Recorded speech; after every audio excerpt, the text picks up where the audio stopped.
If your portfolio is imbalanced with small risk, big risk, it will remain imbalanced after the quota share sessions.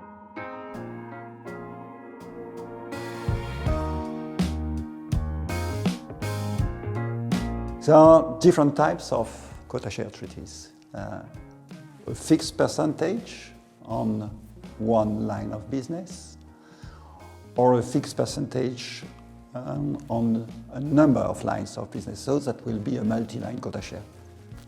There are other types with a variable percentage ceded according to, for instance, the sum insured, according to the dangerosity of the risk considered by the company.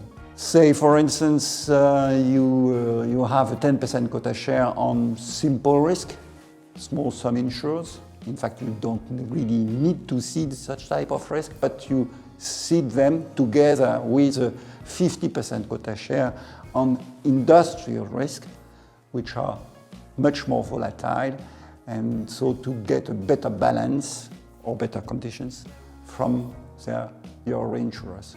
Advantages, disadvantages. Advantages first. The share ceded to the reinsurer is on a proportional basis. You share the same destiny, meaning you have trust from your partner. He will be more long-standing partner. He will be also not moving from one year to the other regarding the terms and conditions. That is to say, you can budget your reinsurance costs on a long-term basis. Of course, it's not that simple, but we stay at that level for the time being. Second advantage, quota share, proportion, easy to handle. Third advantage, and not the last one, involving a lot of premium, that's such an attraction for premium-hungry reinsurers that it will give you better terms. That's the advantages. Let's look at disadvantages. The first is the volume of premium ceded. And the bigger your capacity you look for, the higher the ceded premium you will give up to the reinsurer. And sometimes you will have to give a percentage which is much bigger than the one you would have on some types of risk which you consider not that dangerous, that you could have kept for your own. And another disadvantage is the fact that your loss ratio before reinsurance, after reinsurance, will be the same. If your portfolio is imbalanced with small risk, big risks, it will remain imbalanced after the quota share sessions. What are the purposes of quota share?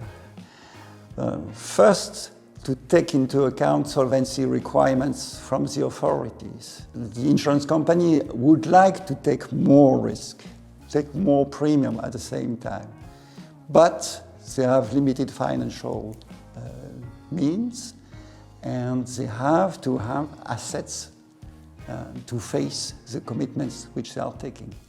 Ceding a quota share will help them to reduce the solvency requirements. So that's the first purpose. The second is to face the uncertainties. For new startup insurance companies, there are new ones created all the time. For a new line of business you start with, for emerging risks such like cyber or terror, and you don't have stats to assess the risk, you have a lot of uncertainties, then you need to cede a big quota share, maybe 90% quota share, to face the uncertainties. The reinsurers will be there at the very beginning, and gradually, when you build up your book, you will reduce the quota share cession.